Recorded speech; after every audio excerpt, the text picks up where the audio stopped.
Hello and welcome everyone to episode 105 of One Piece at a Time, the One Piece read-through podcast where we read and discuss 5 chapters of the One Piece manga each and every week. I'm your host, Derek Bittner, and I'm joined by my wonderful co-host and freelance letterer at Shonen Jump, Brandon Bovia. How you doing, Brandon? I'm doing pretty good. I'm, of course, Brandon Bovia, letterer of manga like Dragon Ball Super and Kaiju number 8. Speaking of Dragon Ball, completely off topic, but over on Good Vibes Gaming, I talked with Brandon Miracle about the roster for Sparking Zero. I watched that. And it was chaotic. It was a lot of fun. It was extremely chaotic because you completely poisoned the Dragon Ball Super well. Yes, I did, and all the comments were mad, and I do not regret it. I mean, at first I was like, yeah, it makes sense to put manga in there, but then you start looking like, oh man, this roster fills up quick when you start thinking about the forms. Yeah, that's what, because the other half of the video was like, we're doing like, oh yeah, it's like Dragon Ball and Saiyan Saga, and there's like way more wiggle room. But we very quickly realized in the super section, we're like, oh wait, we ran out of space. The Tournament of Power alone would fill up that roster. Yeah, seriously. So yeah, that's a tough one, especially with the way you guys don't did come it. at me for my Dragon Ball takes. But hey, it made it entertaining, I'll say that. Yeah, it was fun, and that's we were just goofing off. Yeah. So yeah, check that out if you have not, because we got the Sparking Zero predictions, and otherwise we've got some One Piece to talk about because, Brandon, I might be wrong here, but I think we're becoming Thriller Bark defenders. Yeah, well, okay, so this set of chapters in particular, Oda is like, he is zeroing in on like my robot anime brain rot. Just with like multiple references, which is like, okay, you won me over.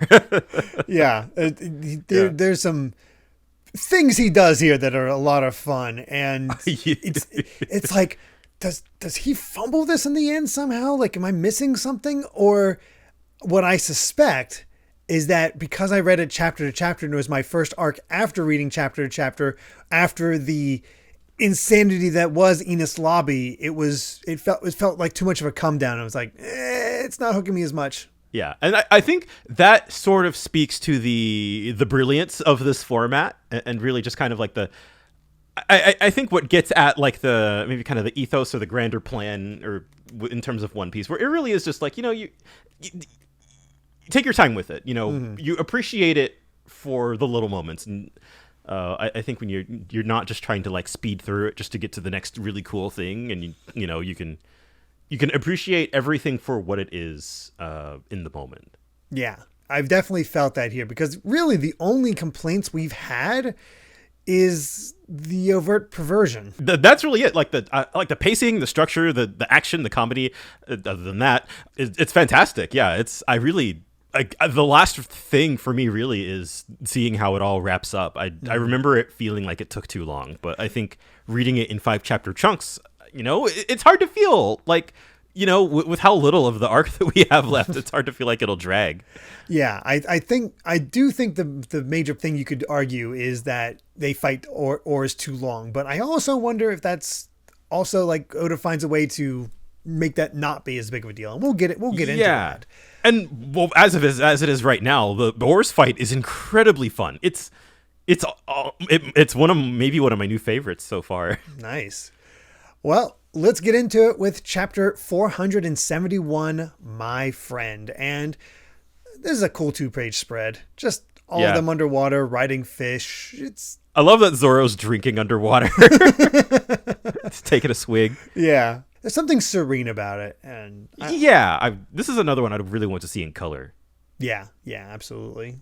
All right, let's get into it. And Oars is basically like, all right, all I have to find are the Straw Hat guy I just saw, this orange lady, and the cool looking hero, which, okay, Oars has taste at least. He does. He has good taste. I love how he's taking out Usopp but doesn't realize it.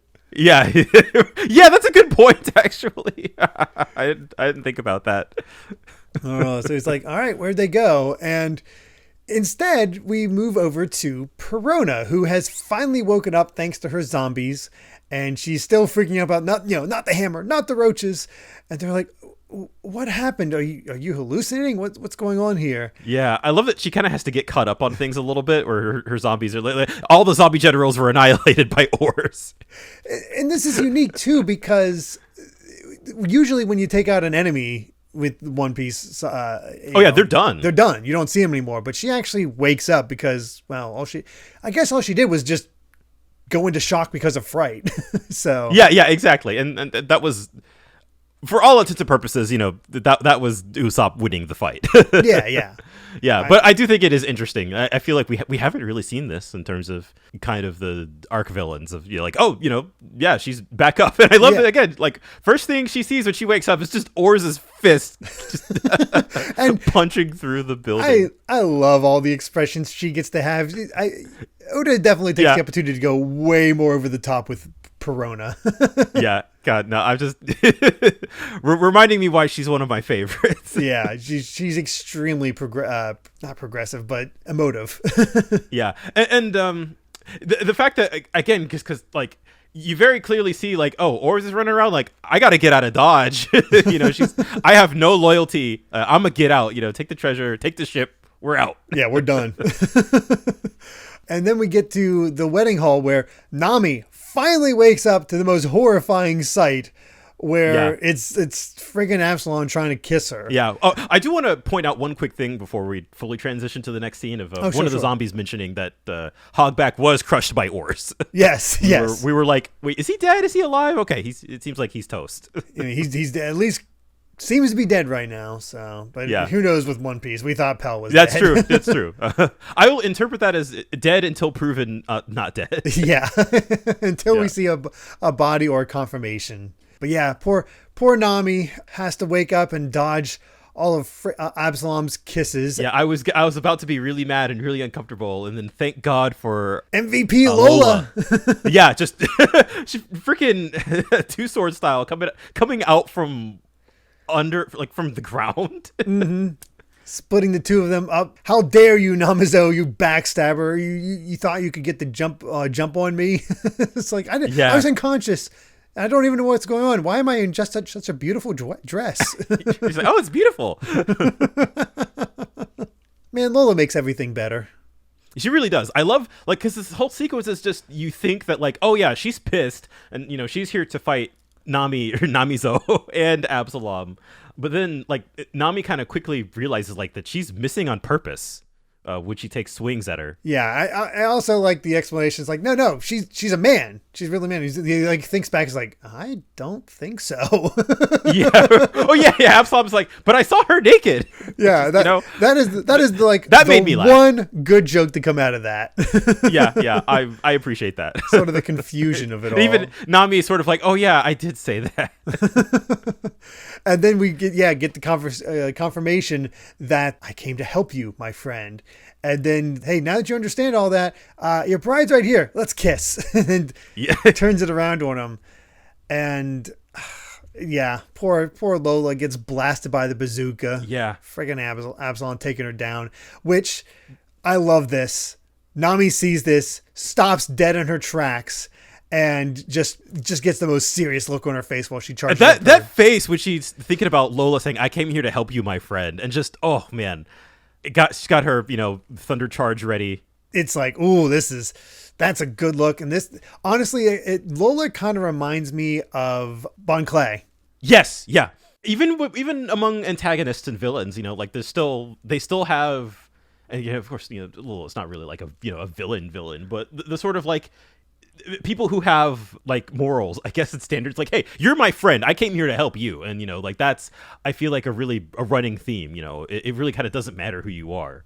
Yeah, Absalom doesn't even try to take it. He's just still like, oh, she's coming into my arms because he's an idiot, and she uses her thunder charge swing arm, electrifies him, and she's like, hey, I know it's not effective, but I still had to. And then he collapses. He goes down. Yeah, and then I like that the what do you call that guy? The zombie, priest zombie. Priest zombie. Yeah, where it's like, okay, he was I could weaken from his fight with Sanji, which is surprising because he doesn't look it. He doesn't look like he was really tired at all. Yeah, he seemed like he'd taken, like, we've seen him take a lot of hits, but because he got back up, it didn't seem like he was that done. But it was just the thunder charge was enough. And I know, obviously, we've been super critical about like Nami's role in all this, and just Absalom in general, and Sanji being Sanji. I do like how this resolves, and I would wager to say I like it a lot, and I wish it was more than a chapter. I think this could have been 2. Yeah, yeah, like I love the role that Lola plays here, and how they kind of. They end up working together and kind of indirectly working together with Sanji to take down Absalom. And so it feels really satisfying, especially just Nami having her agency taken away and just, being creeped on by Absalom this whole arc. Like, that finisher is great. Yeah. But it just, my only real critique is I feel like it could have had a little more time. A little bit, but it also doesn't waste too much time. Like, I think giving Nami a full fight against Absalom, I think makes sense. I think it makes sense to end it more in a gag way, because she would struggle to hold up against like a man that has bazookas on his wrist and 600 pounds and all that. It's definitely a tricky thing. But her teaming up more with Lola and them working together, I think that would have been cool rather than the distraction technique. Yeah, I guess it's just that like I'm envisioning a version of this encounter where like Lola is sort of the chaotic element for just a little while longer, and then maybe Nami slowly realizes like, oh, she's actually on my side here. Yeah. It's like, I don't know, like 6 pages basically. Yeah, not a whole lot, but I like that Lola's okay, and Lola says, "Yeah, I knew you were not a." Yeah, I knew you weren't a man. Yeah. Their friendship is really cute and wholesome. Yeah, I love it. And I love how Nami immediately points out, "Hey, he's helpless right now." She's immediately go get him. Opportunity. Oh goodness! Meanwhile, Oars is just poking holes in the castle with his fingers, like, which is hilarious. he's like upside down looking through. And meanwhile, all the we hear all these conversations. At first, I thought it was Oars. I'm like, no, this is somebody else. And we start seeing the crew come together, being like, all right, yeah, Luffy's shadow's inside you, but you better not underestimate the true power of your own crew. And we see all 6 of the crew that we thought taken out standing up and ready to take on Oars. I'm like, oh, that's what a badass spread. It's so good. All of them looking awesome. Yeah, we'll get into it, but this section with all of them fighting Oars is fantastic. Yeah, and you're just seeing the crew all get to work together and shine. So I'm ready for it. Mm-hmm. Same. We have an SBS, and honestly, the only SBS here kind of spoils things for later on. If you're reading it only volume by volume rather than chapter by chapter. Because, the volumes come out later than the chapters. But they're like, in chapter 475, Robin says, "Are you okay, Nami?" And it's like, oh, she always called her Navigator before this. And Oda's like, aha, I'm glad somebody noticed this. But yes, after the events of Enos Lobby, Robin is starting to open up and will actually start calling everybody by their names. Yeah, which is just, I don't think we ever pointed that out on the show. Did we? I don't remember. I don't remember if we ever talked about that. No, but that is something that I was kind of aware of in the back of my head. So I'm glad that Oda pointed it out here. It is just that's some really nice character development for Robin. Mm-hmm. And a really nice way to show that she's become closer. Yeah, because she doesn't get, she's usually pretty stoic. Yeah. All right, chapter 472. Down, and oh my god, we're back to Eneru, and I've lost my mind. You want more lore? I saw this. Yeah. Yeah. Oh, yeah. Here's the connection. The Moon City Bilka. They fled to the Blue Planet in search of resources, and a lot of sort of dragonish iconography on them, and they have wings. What the hell? Not only do they have wings, they all kind of have different styles of wings, which we'll get to that later. I don't even know if I noticed that one. Oh my god. Well, because one of them has the little, almost like Conus's hairstyle, almost with the little ball things on her head. Head. That is. You're right. Yeah, so I really think this is obviously like the Skypians and the Shondians. And then as for the third one, well, we'll see. Yeah, you're right. The Skypians are the ones with the Conus hairstyle. The Shondians are the one right behind that one, and then some third one. Yep. With thicker wings that point downwards. So, gosh, I didn't even consider that. The name Bilka had come up before, right? I can't remember. I'd look it up, but I don't want to spoil myself in case it comes back later, Oh, okay. I just Googled it real quick. That is where Inaru is from. It is a sky island. There's a sky island named Bilka. But apparently it was also the name of a moon city. So make of that what you will. Wow. And yet Inaru does not have the wings. Although, maybe he ripped them off and put in that drum thing. Yeah, I still don't know what that's about. That's more that's just more of a mark of a Japanese thunder god. Yeah, that's the crazy thing about this is that like there's stuff here that won't really get like extrapolated upon for hundreds of chapters, and then there's also things just like, oh yeah, like why is Eneru like that? I don't know. Why is there a moon city that has the same name as one of the Skypian cities? So it's just like clearly people came from the moon in search of resources. I guess so. Yeah, no, there's a lot of other theories I have about this, but we'll we'll get to them as we I guess get to those chapters, because man, this cover story is bonkers. It's been bonkers the entire time. I don't know if it's one of my favorites, but it's like, because it's just constantly been like, where is this going? Yeah, it really feels like it has a lot of like, I don't understand how this ties into the bigger picture, and then you get to this and you're like, this is one part of the bigger picture, but there's still a whole lot about this cover story stuff, like the deal with the space pirates or whatever, and all of the little automatons. I got nothing. I don't know. So that's Oda for you, Yep. Answering a question with more questions. Ain't that the truth? Either way, we get back into the chapter and get the perspective the other way as Oars jumps down to confront them, and here's just the giant body of Oars in front of everybody, and it's just like another really cool spread. Yeah. All the while, Zora's just like, hey, how about we throw him around for a change? Like, what if we hit him really hard? What do you know? But, it's like, hey, keep in mind, he's big and he can still move like Luffy, so it won't be easy. And they're just like, he has to have some kind of weak point. We can do this. We can. I love that Robin's like, I don't want to see someone like him become the Pirate King.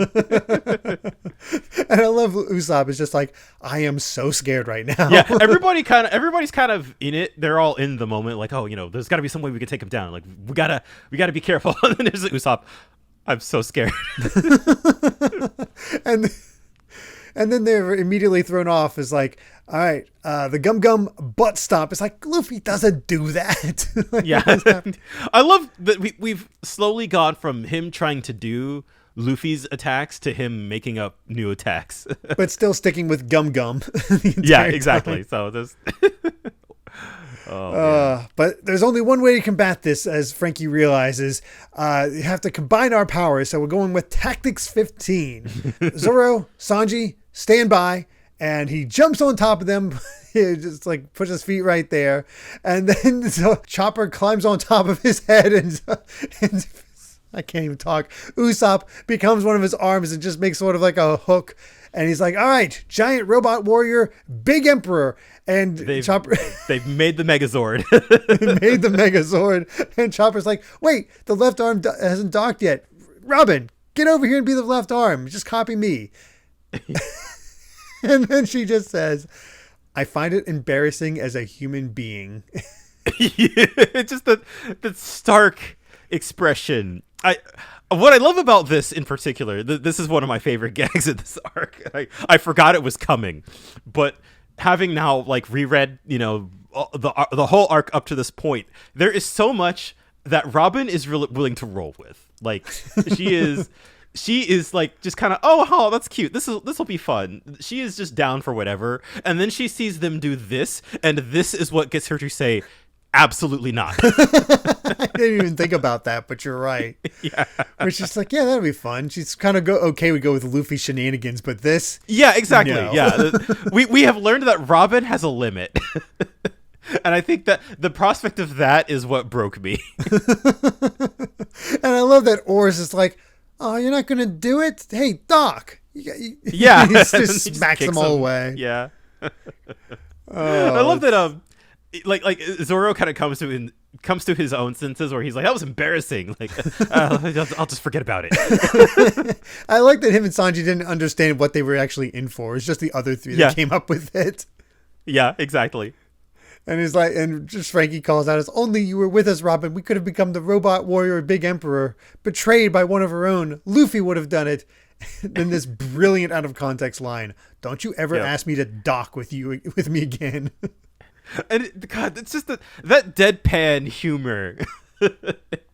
It's just, it kills me. It's just the expression, the straightforward. Don't ever ask me to dock with you ever again. It's like it's like Robin's like a mom who's just completely fine with like her kids goofing around, but you know, the second they want her to get in on it, she's just like, no, don't ever ask me again. Don't do this to me. Don't. No. Thankfully, though, the rest of this fight has a lot of really fun combo moves once we get past the giant combining robot. Yeah, friggin' Zoro just impales that column that Frankie was using for his nunchucks. And basically, they're all working together. Where Sanji distracts with a rock, Zoro grabs the column. Robin's ready to throw him off guard and put a submission hold onto him. Usopp's using oil to trip him up, and it's just a cool move where they just work together and are able to actually hold him. And I love Frankie building once again this haphazard skywalk to get up there so that him and Chopper could punch him at the same time. Frankie's out here playing Fortnite. Yeah, he is. And then Sanji finally is able to be the one to take him down with the bad manners kick course on the very tippy toes that just barely hanging in there to keep him from toppling over. And they do it where they flip him entirely. That whole sequence was awesome. Yeah. I love it. You really don't get to see them just like play off of each other like that. No, and it's like they obviously didn't do much damage, but they turned him upside down. It's a success, and it's freaking out the other zombies. It's like, wait a second, even an army of thousands couldn't do that. What is with these people? Yeah, I like that the zombies at this point are kind of the peanut gallery. They can't do anything. Yeah, they're all just watching. But we go back to Nami, and Lola's just like, hey, worry about yourself and run. I'll tell you what's going on in this island. Here's what's basically everything you missed. Yeah, and I love that she's kissing Absalom, presumably during this whole, this whole exposition dump. It's so good. But of course, Nami's not heading back immediately. She knows where the treasure chamber is now, so she's going to go grab it. And instead, it's completely empty. And yeah, Perona's already gotten away. They're loading up the Sunny with all the food and treasure that they can hold. And it's like, yeah, I only joined Moria for the fun. If my life's in danger, I'm not sticking around. Bye. Yeah, no. I love no loyalty, none whatsoever. No, not at all. But as they're loading up, all of a sudden we see Kuma. That's all he can do it. Yeah, here he is. The guy who was with Doflamingo. That was during Jaya. Yes, I believe it was. Yeah, where they went to go see the elders. Yes, Mary Joa. It's been what, nearly 200 chapters, because this was post Alabasta. Yes. So yeah, about 200 chapters since we last saw Kuma. Literally that one guy who was in that one scene with that one character. And I don't think we've seen Doflamingo since that scene either. Yeah, the last time we saw him was when he was doling out punishment to Bellamy. Oh, Bellamy. Okay, that's right. Yeah. Yeah, but that was not that far off. Yeah. So right. Well, things are going from bad to worse. Yeah, congrats on character design, though, because, yeah, it's 200 chapters, and even then, I remember as a kid, like when I was watching this fresh, seeing Kuma be like, oh, it's him. Oh, crap. Oh, yeah. A second warlord is now on the island. Oh, that's bad. Yes. Yeah. I mean, he's got a very memorable design. Yes, he does. Do have another SBS, though, and two really good ones. One is, what would have happened if Khalifa had actually eaten the giraffe fruit? And Oda, I like that Oda went all out. It wasn't just a sketchy thing. Like, no, here is her design as a giraffe woman. It's horrifying and hilarious. Yes, it is. But I can also see somebody being like, I don't need to see sexy fan art of this design on somebody's Patreon. If I see that, I'm reporting y'all. Oh gosh. But then there's just, again, amazing observations from the readers where they're like, kind of blew my mind a bit. Hey, in that flashback with Perona, is the teddy bear that she's holding actually Kumasi? And then also it's like, hey, is that Hippo Gallant underling of hers? Isn't that based on Wapple's Munch Munch Factory hippo design? And it's like, I did not think about those at all. Didn't even cross my mind. I generally don't think about Wapple in my day-to-day life, so that's my excuse for not putting two and two together there. But I mean, for all you Wapple stands out there, I'm sure you're just waiting for that part to get come back into the story. Oh, I'm sure. Lovely. But yeah, we find out that this actually ties into her character, like it's part of her character that just doesn't get expanded upon. She likes to have Hogback create zombies that look like her favorite stuffed animals. So she basically had these stuffed animals and toys and be like, yeah, make it look like this. That's good character writing with like just very subtle character writing. Just kind of informs them a little bit. And I do like that Otis he's a little wishy-washy with it, where it's like, it's entirely possible that it's the same stuffed animal from that Wapple had. Yeah, it's so cool. Like, who would have thought? Okay, and that's the kind of stuff I love about the world of One Piece. Has so many weird and wild connections like that. Mm-hmm. All right, chapter 473. Warlord Bartholomew Kuma appears. Oh boy. And Naru, meanwhile, is like, all right, he's back on the surface, and this is when he realizes, like, oh, I have a bunch of loyal servants and the endless Vars now. Like, all these, as you said, automatons look up to him. It's like, oh boy, he has an army, doesn't he? He won. Yeah, I was gonna say, I would be a little worried. You know what happened the last time he had an army, but I guess those were sentient human beings. But now he's got an army of robots on the moon. Oh my god! Which is just, I cannot wait. This is where this is going. That's for sure. I can say with certainty this has not happened yet, but you know that this is going to come back in some way. A Naru out of nowhere would be out of this world. Like, what the hell? I'm waiting for it. Yeah, it's there's only so much One Piece left. You know, we're in the final saga. Who knows what could happen? I'm just waiting for all of this crazy stuff to happen, and then suddenly, I'm back with an army of robots. Who knows what he's been up to up there? Yeah. I have no clue. But we start off the chapter with Nami dispatching the Risky Brothers. Yep. And learning where Perona is, where the treasure is, and the fact that they're trying to steal the Sunny. And she's like, okay, I gotta... Now I'm pissed. Yeah, I gotta take care of this. And I love this sequence where she's like, wow, what's with this bridge? And why is it so narrow? And it's so well made. And then she looks over and sees Oars, like, I didn't see anything. Nope. I love that face of her looking over. She's... That subtle look is like, oh, that's good. Yeah, that was just. You got better things to do, Nami. But yeah, the Oars might have been flipped over, but he's a little upset. He's like, all right, I'm gonna pulverize you for this.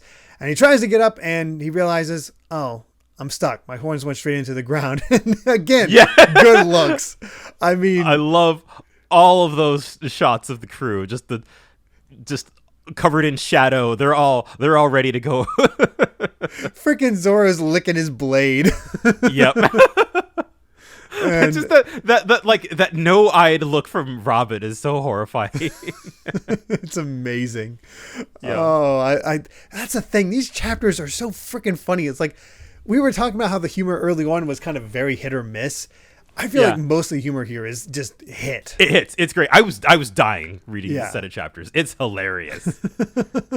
But they pound on him a bit before he finally frees himself, and they have to run away. They're beating up a defenseless zombie. It's just not cool. Yeah, not cool, man. But hey, look over there. There's tons of meat. And I love that excited look on his face. And that's when they take the opportunity to smack him in the back of the knees and bring him down once again. He might be a zombie. He might be like just a giant, horrifying monster, but he's still got knees, which means he'll still go down. Here we get a bit of a divide where most of the crew is thinking, all right, we just got to bide our time until Straw Hat beats up Moria, or we're good to go. We don't need to worry about that. And Zora's like, no, nah, we're he's out for beating blood. this guy. Yeah. I'm not going to bend one bit, even if a dinosaur steps on it. So this is the perfect opportunity to test out my new Shusui sword. Yep. And it's like, respect. He's like, yeah, I'm not waiting for Luffy. I'm doing this. Yeah. I do like that there's actually a little bit more logic to this that we'll get to later, but it makes complete sense. Like, no, Zoro is like, he's here for a fight. We go back to Nami facing off against Perona. It's like, all right, no, where are you going with my treasure and the Sunny? And Perona's just like, oh, it's just the pirate woman. I'd be worried if it was the long nose, but I got you. Funny thing to say. Oh, Usopp, I'd be worried if it were him. But it's the best.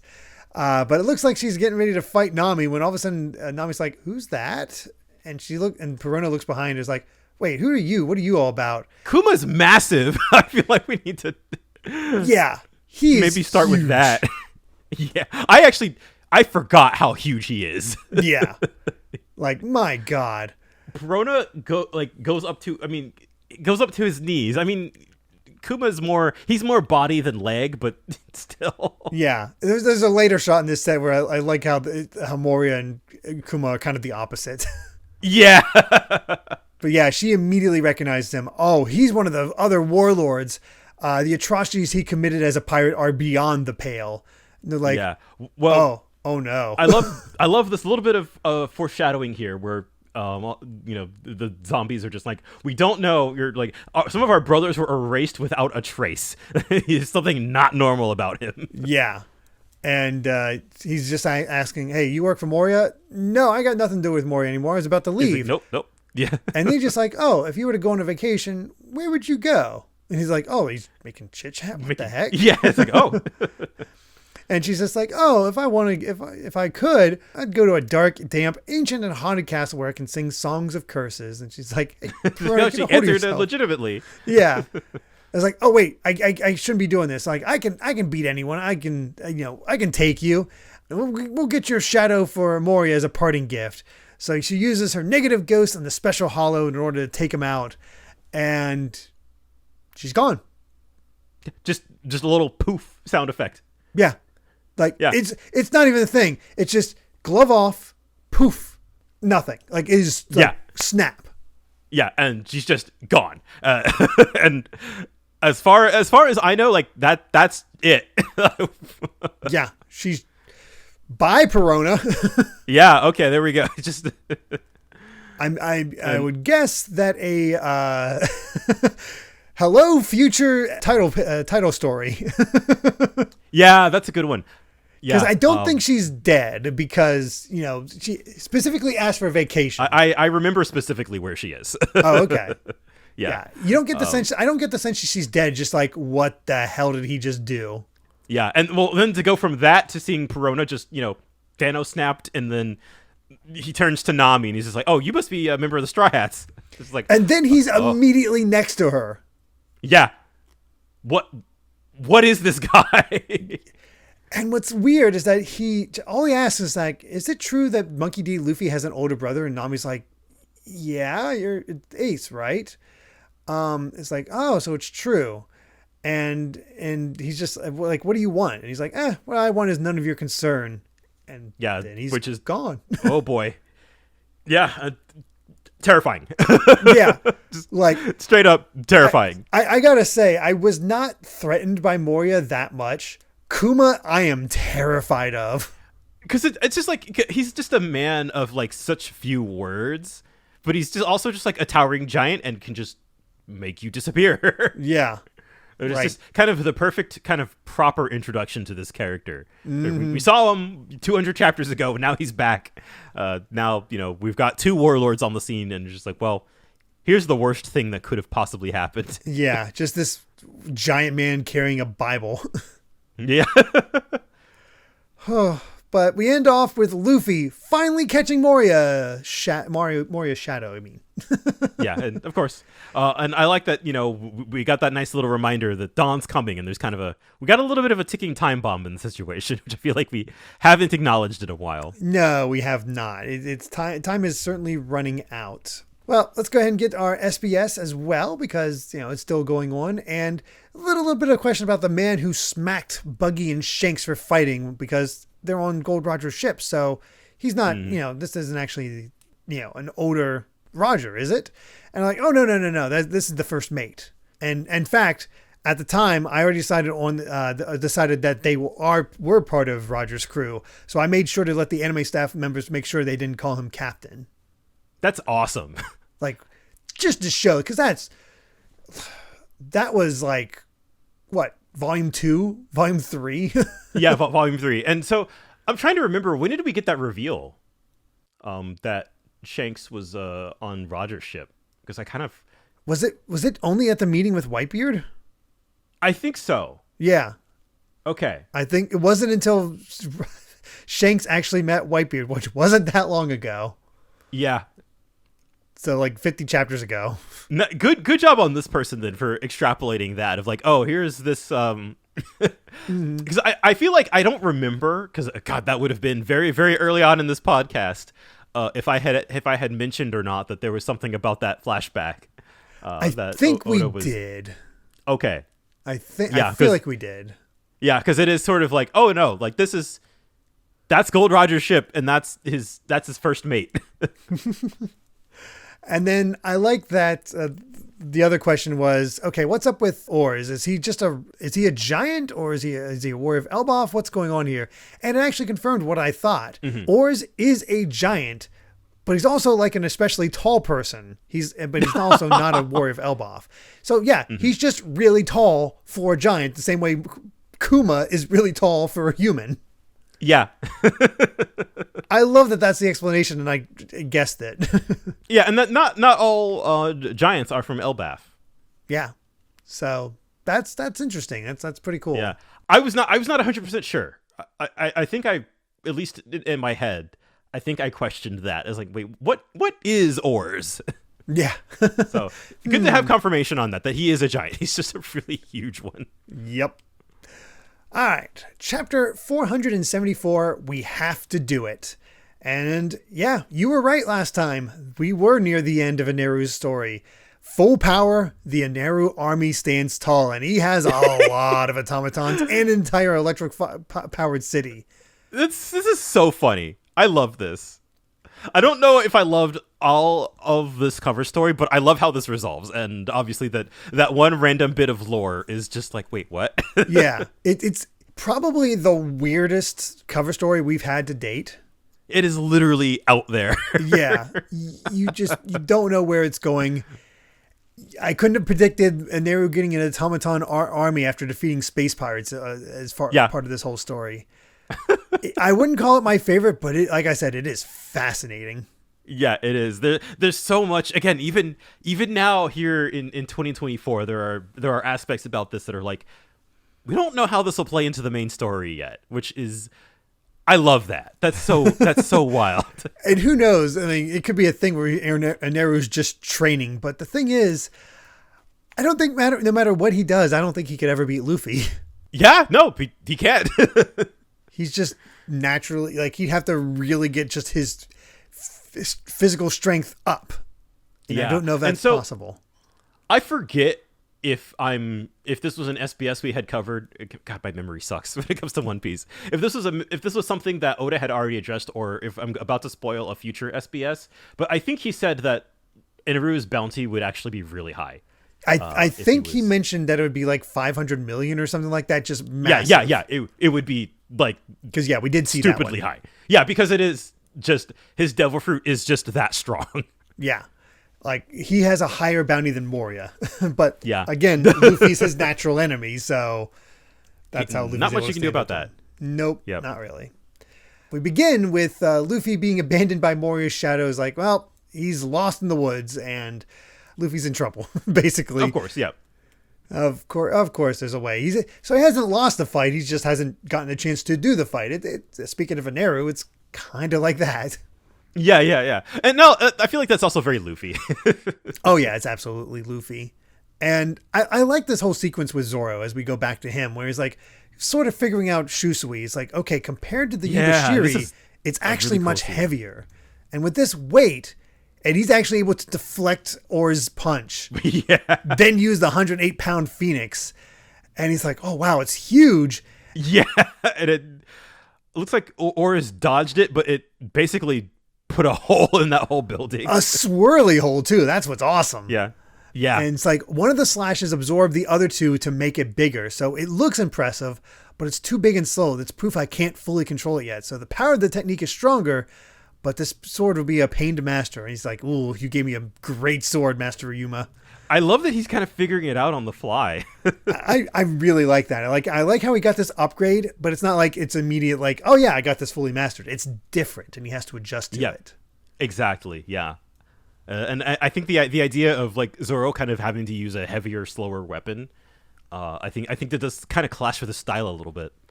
Yeah, which it's interesting that he can feel the difference in the weight because he's constantly like we've seen him do that weight training. Yeah, I'm very curious, but either way, nice little bits for Zoro there. They're still sort of like, hey, even if you do beat him, only Luffy's shadow will come back. We have no idea where yours and Shanji's are, but if Luffy is able to defeat Moria, everyone's shadows will come back. There's no point in burning yourself out fighting this thing. And, just trust in Luffy. It's like, hey, I do trust Luffy, but you know his weakness. He always falls for tricks. It's like a visible human, ghost human, shadow master, all of them have powers that trick people. Who knows that these guys will even give Luffy a fair fight? And they're like, oh, you're right. So if Luffy screws up, we will melt away. So we can't just let this happen. If we can't save ourselves, we got to at least make Luffy gets his shadow back so he can take care of the rest. I love the way that he frames it too, because it does kind of like on the surface sound like, oh, we're doing this because like, oh, Luffy's gonna screw up, but no, like we need to take care of Oars so that like if none of us survive, at least Luffy does. Yeah, that's a crew, baby. Oh yeah, it is. Like that's just that faith. That's cool. Yep. Yeah. It's kind of turning it on its head almost. And speaking of turning, turns out all that navigating Oars was doing earlier during his adventure has made things worse because they've left the cloud cover of the Florian Triangle. Yeah. So now we're on an even stricter time limit. Yeah. Now that we don't Dawn have the fog really anymore. is a problem. Yes. So I like that raising of the stakes. Again, the stakes are nowhere near as high as what it was at Enies Lobby. Yeah, but it's escalating in a really sort of logical way. Yeah, it's sort of that bottle episode way. Well, and I say it's weird to say bottle episode when you have Kuma here. And speaking of, we get to see that panel of Kuma and Moria facing off with a body. It's hilarious. Love this thing. Their body shapes are so different. Oh, it's funny that they're about the same height, actually. Moria's kind of a little taller. Yeah, especially if you account for the hair. But, like, just one, I guess I was like, Kuma kind of has short legs, so it doesn't really count. But his legs are really long compared to Moria's. I know. It's the weirdest thing. Both absolute units. I like that as Moria sort of disregards him. It's like, you're the only member that actually obeys the government like a dog. They like you a lot, so I don't care what you're plotting. You're kind of giving me the creeps. I got some guests to attend to. And Kuma asks, if you would go on a vacation, where would you want to go? It's like, yeah, I'm not falling for that. Yeah, completely no sells it. So why are you here? This scene is actually really interesting. I love this conversation. It's really important because, following Crocodile's removal from his post as one of the 7 warlords, his replacement has been decided. And the successor is Marshal D. Teach, Blackbeard. There it is. We had that whole... We saw the conversation where they wanted to convince the elders to add Blackbeard. I don't remember... Again, God. The reasoning is that I think the idea was that if Blackbeard was able to capture Luffy, that would convince them to put him on as one of the warlords because, well, he beat the man that beat a previous warlord. Makes sense. Yep. However, we can extrapolate from this and the questions about Ace that, I don't think Ace won that fight. Yeah. No. We'll see. Yeah. And Moria's like, all right, let's say, guys, somebody to fill in. Good for them. Oh, I missed this part. I was looking for it, missed it. It's like, I've never heard of this Blackbeard. Oh, he was a former member of the Whitebeard and fled from there and proved his abilities before being appointed. So what's his original bounty? 0. Yeah, just complete unknown. Yeah. I actually didn't realize that he kind of came in with no bounty at all. That's how low profile he kept. Yeah. In order to find that devil fruit that he wanted. That's actually really wild. He is planning. Yeah. And that makes him so dangerous. But it's interesting with Moria's like, oh, there's the balance power back. Our government should be happy and everything's nice and good, right? It's like, no, that's exact opposite. There's one thing that has the world government on edge, and that's the Straw Hat crew because they took out Earnest Lobby, and if they're heading towards Fishbane Island from Water 7, there's a high chance they'll find their way here. The government is worried that another one of the 7 warlords will be taken out by Straw Hat. And then that pisses off Moria. They think I'm not going to lose? Yeah. Yeah. And then, hey, Kuma's got to put good points. Like, hey, before Earnest Lobby, man, nobody thought Rob Lucci could lose. Yep. It's like, no. So they sent you here to help me out because they think 2 warlords will be able to take them. No, they said nothing of me helping you. I only to warn you. Kuma's really funny. He's just so matter of fact.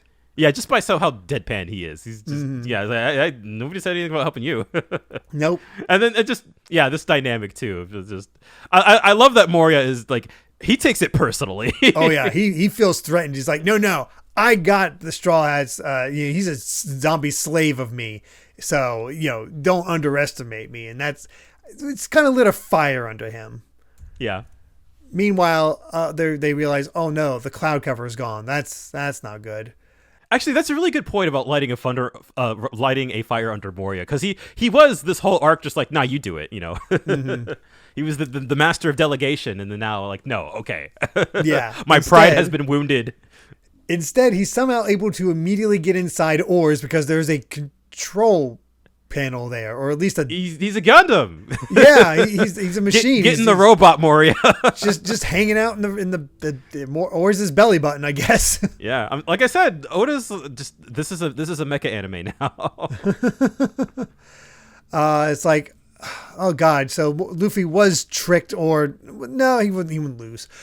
Yeah, he didn't lose. He's just lost. Yeah. And Oars is just like, oh, cool. My stomach's a cockpit. I'm a robot. Yes, that's adorable. But Moria lays it out. All right, I'll give you a chance to fight me. If you win, you can release all the shadows. Come at me all at once. But unless you defeat Oars first, you can't pull me out. This feels like we're into the final act. Oh yeah, this is definitely final fight territory where it's like, okay, we can't purify Oars unless we beat Moria, and we can't get to Moria without defeating Oars. And Sanji's just like, it's fine. There's only one target now. We can do it. It's a lot simpler this way. Mm-hmm. So I was like, all right, Usopp, go to the kitchen. We need a mountain of salt. That's when we realized the danger of Moria being in the cockpit, because he is Oars is a bit more cognizant, I guess is the best way to put it. Yeah, he's in control. Like it was one thing when Oars was just like a big oaf and just kind of, not really sure what was going on. But now Moria literally has him under his control. So he's it's a really smart way, I think, to kind of raise the tension. Yeah, up the stakes. Yeah. Yeah. It's just like Sanji said, he actually has a brain now. And Usopp apparently almost looks like he got crushed by that giant punch, but no. There was another one that was taken out by Moria initially. Brook, who's back. I'd forgotten that Brook wasn't present here. I did too, honestly. I was like, oh yeah. And he's like, he rescued Usopp, and he happened to go. He's like, okay, I thought you needed a lot more salt, so I went and gathered it. So we have the salt. That's great. And we have Brook. Yeah, now things are moving right along. Yeah. And then the SBS, a lot of SBSs this time around. Spoilers once again. Yeah, spoilers for a movie we haven't gotten to. Yeah, the next movie where it's, Chopper's movie, the Cherry Blossom in Winter. We see that, Frankie's in that movie. And here's his what's winter that outfit, about? where he's still in a Speedo. Yeah. Winter, quote unquote. So that's interesting, to say the least. Yeah, we'll get to that. We'll talk about that. I think it'll be more fun if we leave that on the table for now. Yeah, I can confirm though that we won't get to that until after chapter 490. So it gives you an idea of where the chapters were coming out and how far behind the volumes were compared to everything else, like the chapters. Yeah, I was gonna say. So the movie must have like just came out then. Probably. Yeah, that's wild. We're already like, all right, time to talk about the movie. And then the other SBS was how basically the people on Whitebeard's crew are all based on actual pirates. Edward Newgate, Marshall D. Teach, and Commander Thatch. And what I didn't realize was Thatch was just another alias of Blackbeard. Yeah, so kind of fitting that he killed that crewmate and took him. So to be specific, it's not just Blackbeard's crew. Although there are multiple, like Oda will get into this later, that there are a lot of pirates are in the series are actually, they're named after real life pirates, but like he sort of split Blackbeard, the real life Blackbeard, into Blackbeard and Whitebeard. Yeah. Since Edward Newgate is Whitebeard's real name, so the Edward part comes from the real life Blackbeard, but the Teach went to One Piece Blackbeard. Yeah, and it makes sense that Blackbeard would be confusing. It makes sense that Blackbeard would be such a big issue in the story when he was such a big pirate. Mm-hmm. But yeah, let's get to chapter 475, Pirates of the Forest. You know what's crazy? Despite this being so action heavy, this is like a normal length episode. Usually these action chapters are like we get through it pretty quickly, but no, there's still a lot of stuff happening. And I feel like I alluded to this earlier. I feel like this is around the time where like One Piece chapters start getting really dense. Yeah, it is definitely very densely packed, and you know what? It makes for entertaining chapters. I'll say that, but we'll see how it continues on. But at least we don't have to worry about talking about cover chapters anymore. We just have Radio Luffy. Luffy's got his own podcast. Yeah, about time. Could have used that for our cover. Hey. our logo. I was thinking about the how Luffy's shirt in Film Red he's suspiciously wearing a shirt that looks like our logo. I know. Yeah. That's amazing. All right. But into the chapter itself, Brook is back, and he's like, I was severely injured, but I dragged myself to the kitchen to find salt where I discovered some milk. And after having some, I'm all better. Yeah, Usopp's calcium ain't that fast acting. It's like, no, milk can heal broken bones. It's like, oh my God, that's... I didn't realize... Bravo, Oda. There's a gag from way later on that I really love that I did not realize that was a callback to this. So, and I love how every one of Brooks's supposed dooms is just bone. Bone, yes. All right, so now that we have a plan, we got to get all this salt into Oars' mouth and then beat up Moria before morning comes in 30 minutes. We can do that. Sure, yeah. Man, it really, we got a time limit. All right, we got to go. Yeah, and Moria's just like, all right, well, good luck. You're like, I'm going to show you true nightmares. And Brook is ready to fight alongside them. But he's still quite beat up from his fight with Ryuma and getting punched by Oars. So he's like, all right. I guess the milk didn't quite hit that fast. He needed a little bit more. But we get a combo attack from Frankie and Usopp. Combining the special oil star really cool. And creating a super size Firebird, which sets Oars on fire. I feel like I often forget that Frankie can just breathe fire. I do too, amazingly enough. Yeah. But that's when Moria's like, hey, don't let it worry you. You have no effect. It's just you being afraid of fire is just lingering effects from when you were alive. You're a zombie. Brush off, take him out. I was like, oh crap. Meanwhile, Zoro cuts up a building and starts tossing, allowing Sanji to use a Jenga cannon to just he starts take out kicking the the parts of the building. These combos are so inventive. Yeah, they're all really out there in a way that I love. It's freaking awesome. And Oars is, of course, able to punch him out of the way, and Robin coming to the rescue with her arms and finding ways to make it all work. And that's when they bring out a giant slingshot so they can launch Frankie straight at Oars with his cannon specially made from sea monsters and Neptunians. So he's ready to just take out more. He's packing heat. Yeah, he is. Ready to take him out point blank. But Oars is still too fast. Man, Moria's he's a good mobile suit pilot. No kidding. Freaking Maybe Oars he should join the army. Dodges away and then just kicks Frankie straight into a building.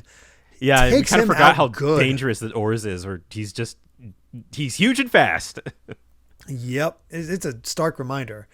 Yeah. But he's stopped by the Thunderbolt tempo. Nami has finally rejoined the fight, and good on her for not staying away. She's like, okay, everything's secure. Yeah, all right, yep. I'm coming in the fight. Yeah, we've got to, Kuma left. And Sanji's just like, hey, that's Nami. Is Nami okay? Nami, are you all right? Nami, are you okay? She's like, stop shouting at me. You want to tell me where I'm at? Yeah, of course, Sanji's he has to ruin it. He's too stupid. And that's when Oars is like, oh, there she is. Goes to use his gum. It's like, it's not going to reach her. So, yeah, this is our chance to get Frankie and get out of there. And his gum pistol actually stretches and reaches where she's at. And thankfully, Robin's able to save her from falling. I also like the small detail that she took the opportunity to change since she was back in the Sunny. Yeah, that makes sense. I like that outfit, too. Yeah, it looks like a crown type thing. It almost kind of looks like the same symbol that Perona was wearing. Yeah, I can't quite... Did she take some of Perona's clothes since Perona loaded up all of her stuff? Oh my god, that'd be hilarious. Yeah, and now Perona's just poofed, so all right, might as well just take her stuff. Yeah, has her wardrobe, her treasure. Yeah, she's good to go. Yeah. Although, of course, terrifyingly now, somehow, I don't know how Oars is able to stretch like that. I don't know if is that because Moria is piloting him, or like is he just breaking his bones? I think it's because of Moria. Somehow Moria is able to make his body stretch, which I guess makes sense in some way that he's able to like dislocate and move. But I guess if he was able to build a whole cockpit in there, you know what? Sure. Yeah, why not? The interesting thing here is that the progression of Oars, and I don't think I realized this the first time I read this, is just how Oda is making Oars more and more of a threat. First, he's just big and a wild card. Then he's actually focused and takes out the crew. Then they start getting the upper hand on him because he is a wild card and doesn't really have any focus. So we give him focus. And then on top of that focus, we have him actually able to use gum moves in his own way. Yeah, I feel like even though how this fight continues to evolve will remain to be seen, and it might take too long or whatever. But so far, like, I feel like Oda's doing a really good job of keeping the pace by, like, it's never just the same thing, right? Like both on Oars and for the Straw Hats, like the strategies have to keep evolving. Yeah. And I did not realize that the first time I played. I felt like the pacing was off, but here I really get a better sense of what kind of pacing Oda was going for. Because at the time I remember just thinking like, God, they're still just fighting him. He's like, I keep thinking like, oh, he's just making excuses to draw out this fight, but it doesn't feel like it this time. Yeah, it doesn't feel like that at all. Either way, we end off with Luffy once again, who's still trying to figure out where the heck he is, but he came across other people. He's like, hey. And they're like to him, like, okay, you're our only hope. We've been looking for someone like you. We're the Risky Brothers. Oh, well, that's where these guys come from. Underlings of our captain, Lola the Proposer. Oh. So was Lola, she was a pirate? I mean, it makes sense that all these, where all these shadows came from and why she's strong. So, and we end off with this interesting tease. We know the secret behind Moria's powers. We'll give you some tremendous power. So please, we want to help you beat him. I have a feeling we're going to see Luffy join the fray in the next set of chapters. Yeah, that seems pretty likely. And I'm curious about what this power boost is going to be like. So I'm ready for it. Yeah. But that's it. That's it for the chapters. And yeah, I'm on the pro freaking Thriller Bark train now. This arc is good. There's some missteps here and there, some jokes that don't land, some subject matter that doesn't age very well. But on the whole, I think we were wrong about Thriller Bark. And I'm willing to admit it. I'm willing to take the L. Yeah. completely. And taking the L in this case means reading more good One Piece content. So. Yeah, that's a good feeling to take that L, I gotta say. Yeah. And hey, that was sort of, I think, what I wanted to believe going into this arc. Because I don't know if you feel this way, but just, I'm not the same person I was when I read One Piece for the first time in 2012. Exactly. Mm-hmm. Just what I look for in stories, I feel like has changed a lot. So I'm able that in addition to taking it 5 chapters at a time, I feel like I'm able to stop and smell the flowers. Exactly. So yeah. I'm right there with you, and I can appreciate this more where we're not going super fast, but it's a better pace, and you can. And I think the fact that we're doing this podcast helps us appreciate those little moments much better. Absolutely. So. Absolutely. But yeah, not too much more to go. It's crazy to think about. Yeah. And yeah, we're coming up on the end. That's wild. It's weird. But with that, I believe we've said all we've wanted to say about chapters 471 to 475 of One Piece. Thank you so much for listening, and you can find more of my ramblings and stream VODs over at BitNerd Games on YouTube or BitNerd with an underscore at the end on Twitter. And Brandon, where can everyone find you at? I'm at Brandon Bovia on Twitter, talking about anime, manga, games, and my job. And yeah, I think that's basically it. I don't think I have anything in particular I wanted to highlight. No worries. And hey, if you'd like to help us out more, you can support the podcast over at patreon.com/Derek Bittner. That's DERRICKBITNER to listen to the next episode ad-free 3 days early. And make sure to return next time as we discuss chapters 476 to 480 of One Piece. So until then, my friends, bye. Remember to take life one piece at a time.